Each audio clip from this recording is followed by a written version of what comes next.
അസ്സലാമു അലൈക്കും വറഹ്മത്തുള്ളാഹി വബറകാതുഹു. ഹലോ ഫ്രണ്ട്സ്, എല്ലാവർക്കും പ്രവാചക ചരിത്രത്തിലേക്ക് സ്വാഗതം.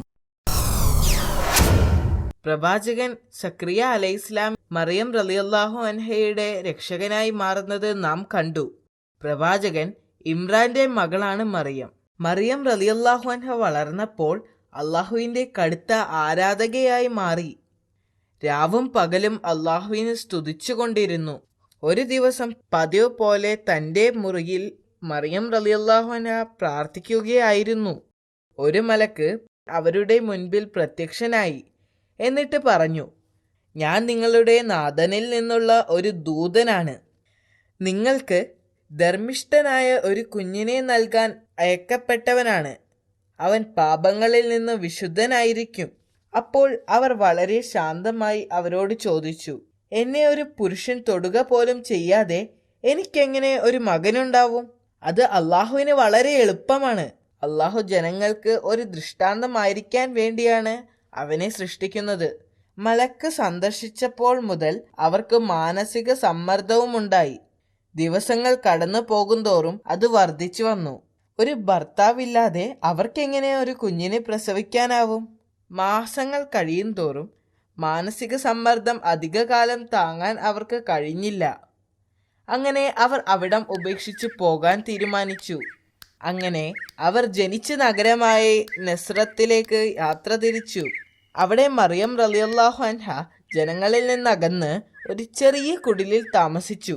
പക്ഷേ ഭയവും ഉത്കണ്ഠയും അവരെ വിട്ടുപോയില്ല. മാസങ്ങൾ കഴിയും തോറും മാനസിക സമ്മർദ്ദം മറിയം റളിയല്ലാഹു അൻഹയ്ക്ക് താങ്ങാൻ കഴിയാതെയായി. അവർ അവിടെ നിന്നും നിറവയറുമായി എങ്ങോട്ടെന്നില്ലാതെ വീണ്ടും യാത്ര തിരിച്ചു. അവർ അധിക ദൂരം എത്തുന്നതിന് മുൻപായി തന്നെ അവർക്ക് പ്രസവ വേദനയുണ്ടായി. അവർ ഒരു ഉണങ്ങിയ ഈന്തപ്പനയുടെ താഴെയിരുന്നു. അവിടെ വെച്ച് അവർ ഒരു ആൺകുഞ്ഞിനെ പ്രസവിച്ചു. മറിയം റളിയല്ലാഹു അൻഹ ആ കുഞ്ഞിന്റെ മനോഹരമായ മുഖത്തേക്ക് നോക്കിയപ്പോൾ അവർക്ക് വിഷമമുണ്ടായി. പിതാവില്ലാത്ത ഈ കുഞ്ഞിനെ ഞാൻ എങ്ങനെ ഈ ലോകത്തേക്ക് കൊണ്ടുപോകും? പെട്ടെന്ന് ഒരു മലക്കിന്റെ ശബ്ദം കേട്ടു. ദുഃഖിക്കാതിരിക്കുക. ആ ശബ്ദം പറഞ്ഞു, അള്ളാഹു നിങ്ങൾക്ക് താഴെ ഒരു നദി സൃഷ്ടിച്ചിട്ടുണ്ട്. നിങ്ങൾക്ക് മുൻപിലുള്ള ഈ മരം കുലുക്കുക. അപ്പോൾ പാകമായ പഴങ്ങൾ താഴെ വീഴും. അത് കഴിക്കുകയും വെള്ളം കുടിക്കുകയും ചെയ്യുക.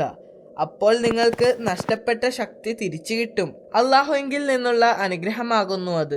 അവർ പുഴയിൽ നിന്ന് വെള്ളം കുടിക്കുകയും പഴുത്ത ഈന്തപ്പഴങ്ങൾ കഴിക്കുകയും ചെയ്തു. കുറച്ചു കഴിഞ്ഞ് അവർ എഴുന്നേറ്റ് നഗരത്തിലേക്ക് മടങ്ങി പോവാൻ തീരുമാനിച്ചു. എങ്കിലും അവരുടെ മുഖത്ത് ഭയമുണ്ടായിരുന്നു. ജനങ്ങളോട് എന്താണ് പറയുക? അവർ ചിന്തിച്ചു. അപ്പോഴാണ് മറ്റൊരത്ഭുതം സംഭവിച്ചത്. ഏതാനും മണിക്കൂറുകൾക്ക് മുൻപ് ജനിച്ച ആ കുഞ്ഞ് മാതാവിൻ്റെ ഭയം മനസ്സിലാക്കി. ആ കുഞ്ഞ് സംസാരിക്കാൻ തുടങ്ങി. നിങ്ങൾ ആരെങ്കിലും കണ്ടുമുട്ടിയാൽ അള്ളാഹുവിന് വേണ്ടി വ്രതം എടുത്തിരിക്കുകയാണെന്നും അവരോട് പറയണമെന്നും ആ കുഞ്ഞ് പറഞ്ഞു. ഇത് കേട്ട് മറിയം റളിയല്ലാഹു അൻഹ അത്ഭുതപ്പെട്ടു.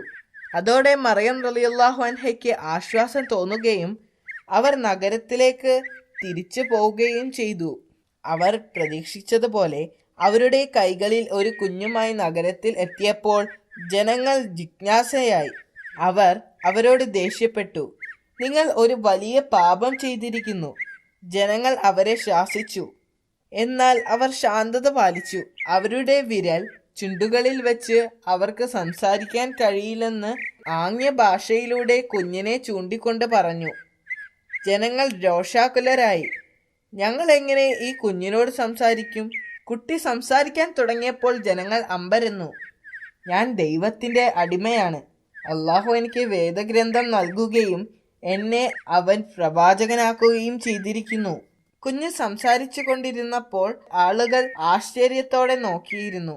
ഇതൊരു അസാധാരണ കുഞ്ഞാണെന്നും ഇത് അള്ളാഹുവിൻ്റെ ശക്തിയാണെന്നും ആളുകൾ മനസ്സിലാക്കി. ഇതറിഞ്ഞ് ജൂത പുരോഹിതന്മാർക്ക് ആ കുഞ്ഞ് ജീവിച്ചിരിക്കുന്നത് അപകടമാണെന്ന് അവർ മനസ്സിലാക്കി. ആളുകളെല്ലാം അള്ളാഹുവിനെ ആരാധിക്കാൻ തുടങ്ങുകയും അത് അവരുടെ നിലനിൽപ്പിന് ഭീഷണിയാകുമെന്നും അവർ ഭയപ്പെട്ടു.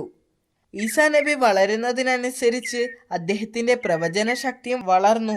അത്താഴത്തിന് അദ്ദേഹത്തിന്റെ കൂട്ടുകാർ എന്താണ് ഭക്ഷണം കഴിക്കാൻ പോകുന്നത് എന്നും അവർ ഒളിച്ചു വച്ചിരിക്കുന്നത് എവിടെയാണെന്നും അദ്ദേഹത്തിന് പറയാൻ കഴിയുമായിരുന്നു. അദ്ദേഹത്തിന് 12 വയസ്സുള്ളപ്പോൾ അദ്ദേഹം തൻ്റെ മാതാവിനോടൊപ്പം ജെറുസലേമിലേക്ക് പോയി.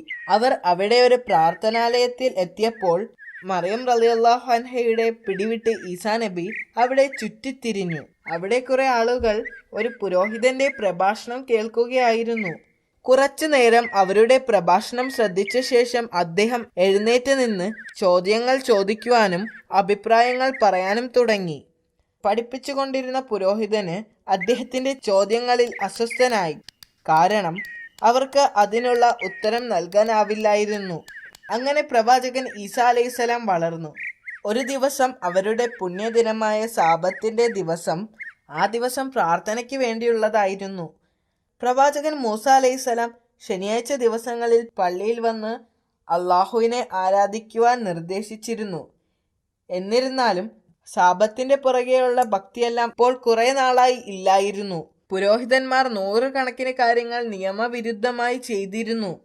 മരിക്കാൻ കിടക്കുന്ന ഒരു രോഗി ഡോക്ടറെ വിളിക്കുന്നതും വെളിച്ചത്തിനോ ചൂടിനോ വേണ്ടി തീ കത്തിക്കുന്നതുമെല്ലാം ആ ദിവസം വിലക്കുമായിരുന്നു. പക്ഷേ പ്രവാചകൻ അവരുടെ നിയമങ്ങൾ പാലിച്ചില്ല.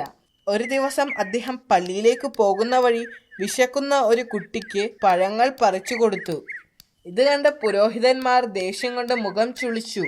അത് സാബത്തിന്റെ നിയമത്തിന് എതിരായിരുന്നു. വൃദ്ധയായ ഒരു സ്ത്രീക്ക് തണുപ്പിൽ നിന്ന് രക്ഷ നേടാൻ അദ്ദേഹം തീ കത്തിച്ചു കൊടുത്തു. ഇത് സാബത്തിന്റെ നിയമത്തിന് എതിരായിരുന്നു. ഒടുവിൽ പ്രവാചകൻ ആരാധനാലയത്തിൽ എത്തിയപ്പോൾ അമ്പരന്നുപോയി. 20,000-ലധികം പുരോഹിതന്മാർ അതിനകത്തുണ്ടായിരുന്നു. എല്ലാവരും ആരാധനാലയത്തിൽ നിന്ന് മാത്രം സമ്പാദിച്ച് ജീവിക്കുന്നവരായിരുന്നു. സന്ദർശകരെക്കാൾ കൂടുതൽ പുരോഹിതന്മാരാണെന്നറിഞ്ഞപ്പോൾ പ്രവാചകൻ അത്ഭുതപ്പെട്ടു. അവിടമാകെ ആടുകളെ കൊണ്ടും പ്രാവുകളെ കൊണ്ടും നിറഞ്ഞിരുന്നു. അത് ജനങ്ങൾക്ക് വിൽക്കാൻ വച്ചിരുന്നതായിരുന്നു. പുറത്ത് ആയിരക്കണക്കിന് ആളുകൾ പട്ടിണി കിടക്കുമ്പോൾ പുരോഹിതന്മാർ ആരാധനാലയത്തിനുള്ളിൽ ധാരാളം സാധനങ്ങൾ യാഗം നടത്തി കത്തിച്ചു കളയുന്നത് എന്തിനാണെന്നോർത്ത് പ്രവാചകൻ വിഷമിച്ചു.